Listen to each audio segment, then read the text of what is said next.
And welcome back, you lovable people, to my second part of my Alfred the Great conquering the world thingy that will surely happen in this episode. Probably not. The probability of it happening this episode is slim, to say the least. But nonetheless, we may become King of Wessex in this episode. It's just a question of if. He dies. The Unready. He already has his infamous title of King Ethelred the Unready of Wessex. And he also is sort of close to dying, but not quite. And really, to be fair, I think I could actually take him on if we went to war. He has 500 troops, I have 800, and I also have mercenaries at my disposal, which I presumably hire this company, the Catalan Band, because they're the cheapest. Or maybe the Irish Band. They're a cheaper monthly cost and there's more of them. Yeah, let's go with the Irish Band. Let's hire them. Now. To war, my half-brother. Wessex is mine. Why can't I declare it? I can't. Shoot. But what I can do is this. Your move, brother.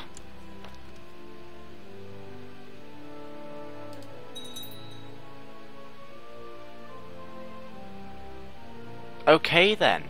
So we're now the Earl of Wessex. I did not expect him to do that. But nonetheless, we now have Wessex. And we can also make Wessex our capital once again. And appoint even, well, apparently not for my diplomat. But I can have a better marshal. No wait, was he? Yeah, he was better. But it's also my half-brother who absolutely despises me for good reason. He will presumably create a faction to put him on the throne again, but he'll fail miserably.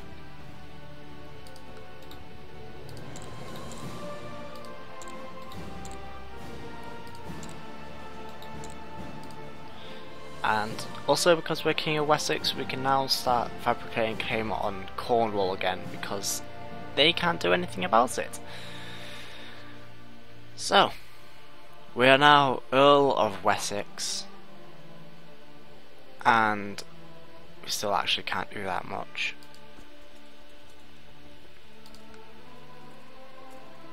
We are still in that war with that place. And apparently we're in a war for someone's claim West Francia. Ah, the King of East Francia. I should have known. Of course, I could explain the situation in Europe for you, can't I? So in Western Europe we have Italy, Aquitaine, West Francia, East Francia, Lotharingia and Bavaria. Now they all are Carlings, descendants of Charlemagne himself. And that means there's a lot of stuff that happens, to say the least. I'm not quite sure where to find Charlemagne on this. If I can even. I think that might be Charlemagne.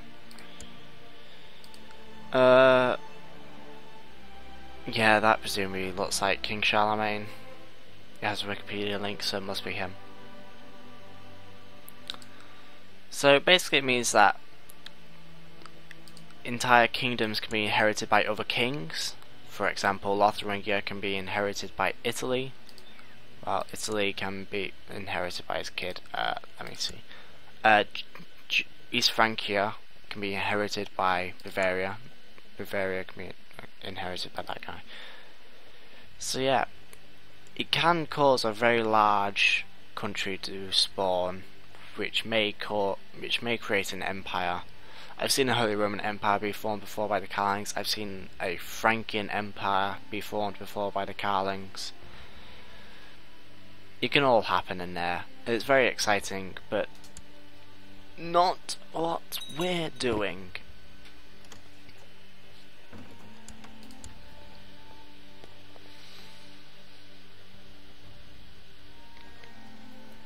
Okay, so Yeland's going to prepare an invasion against Mercia. They have 4,000 men. We have 1,100. Yeah, so we're going to leave that and let Mercia be destroyed. Now you may be wondering why. This is because Yeland will then take Mercia, and because they're Norse, it means we can declare a holy war on them if we have the military strength to do so. The King of Mercia seeks to kill my half-brother. By all means, have a go at it.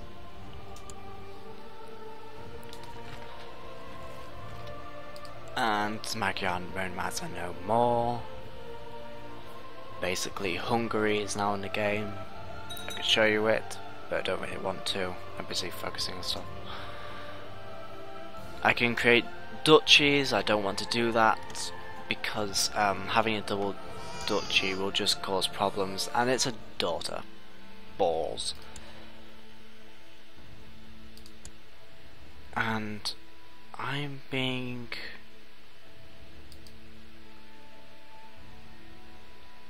I don't really know how Navarra's my ally.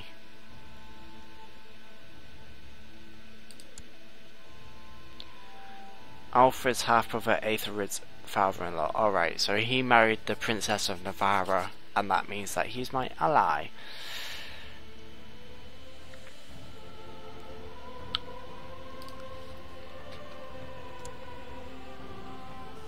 We're still not going to do anything about that. I don't think we have that many ships. No, we have 0 ships. We're an island nation with 0 ships. Amazing.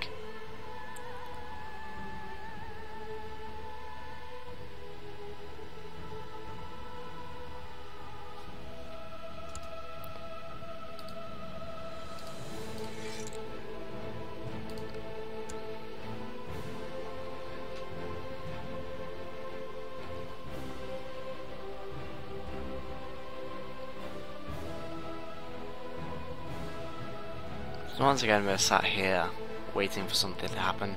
We could declare a holy war on that place, but don't really want to because they're a lot stronger than us, and there's Jorvik and Yeland nearby who will probably join in.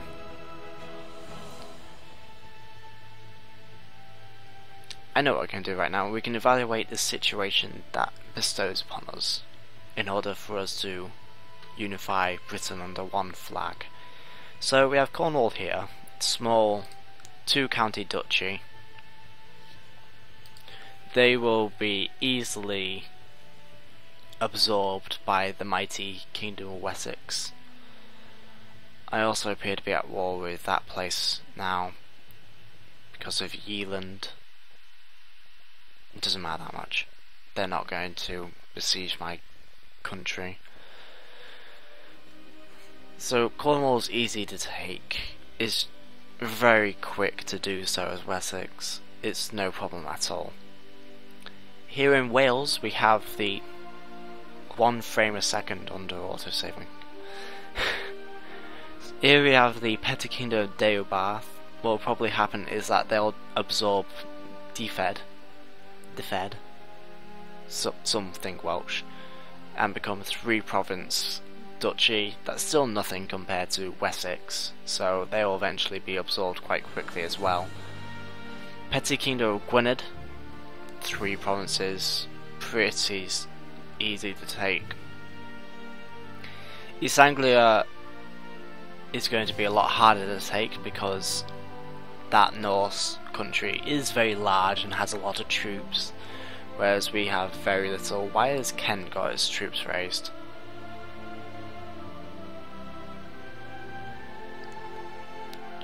For some wars. That doesn't really concern it in any way, shape or form.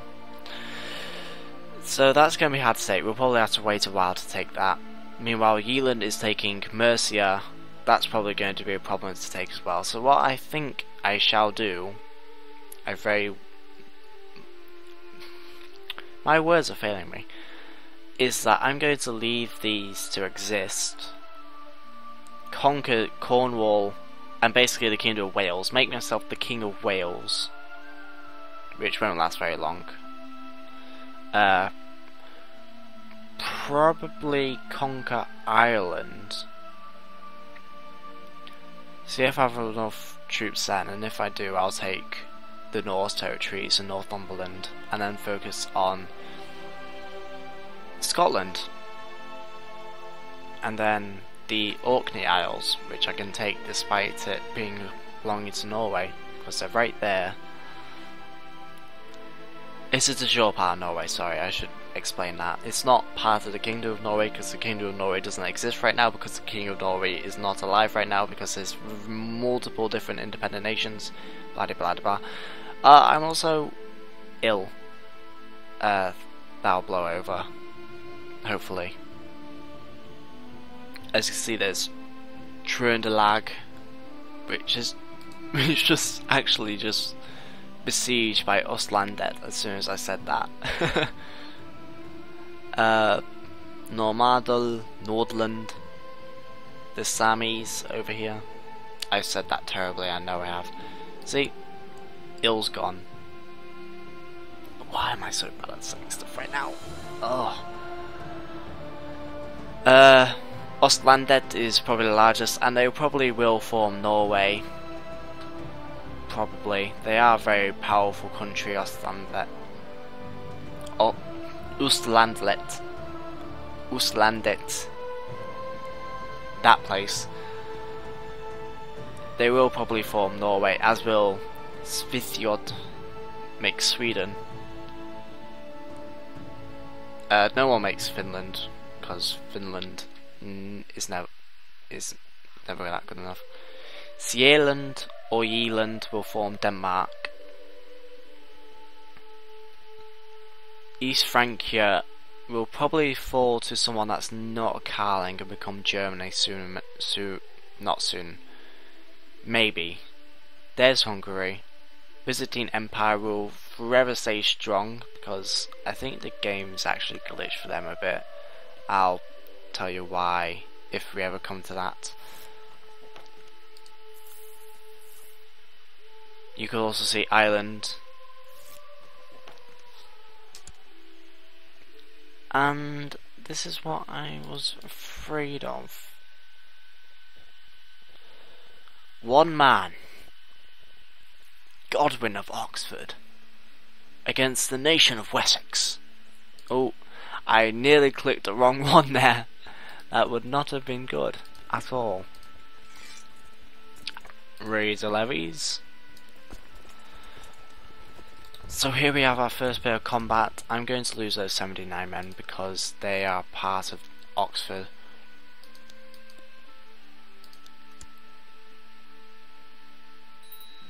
Yeah, there you go.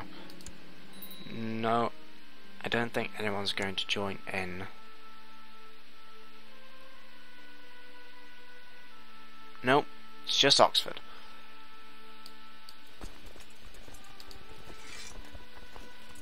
So basically what I'm going to do is I'm just going to put my troops on Oxford straight away. That way they can't raise their troops.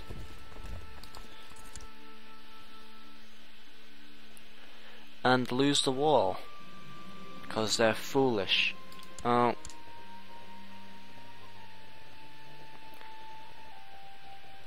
okay. I can still live with 700 men. Oh no, don't you dare do that. Don't you dare. I'm also still apparently...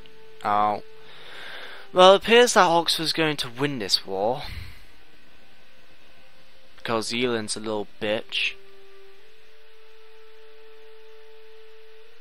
Of course, it may be the case... Oh my god, I just lost all my men. Is Okay. So... Yealand and that place is now going to help Oxford for no good reason at all, except for being little bitches. No. Never mind. Let us hire men.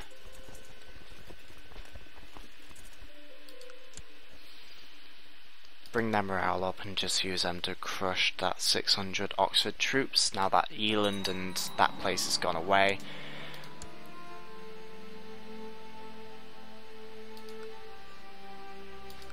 Please don't be discovered, please don't be discovered. Yes. So never mind.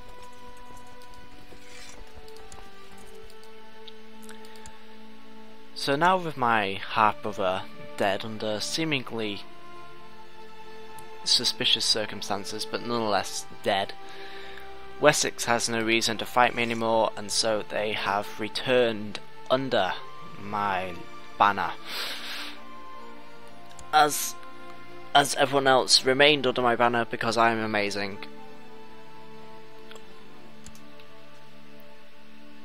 I just like the idea of, picture this, the entire city, no, the entire castle of Westminster under siege by one man with his wooden shield and sword, and they actually don't bother to do anything about it. They just let that one man besiege their capital. Just think about that. One man is traversing Wessex as an army. And my daughter just died. Means that my heir is now either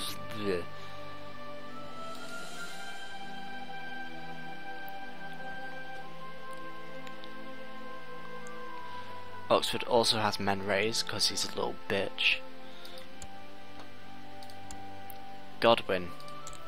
He's content as well.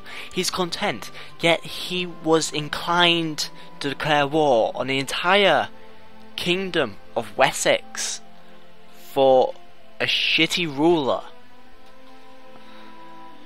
You imbecile. He wants to become Marshal as well. He's never getting anything. As soon as he dies, the better. Meanwhile, Yealand continues to conquer Mercia. Just for a laugh, really. Oh no, they didn't. Oh no, they did not.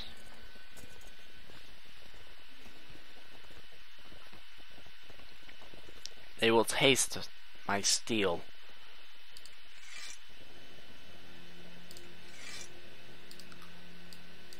$3,400 men.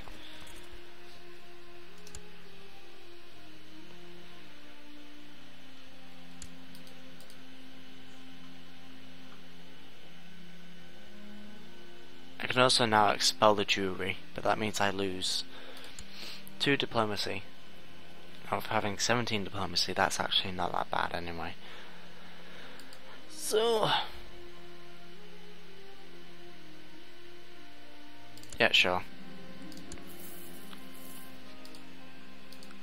I get more money, and I no longer have a debt to the Jews. Now, if I was still a vassal,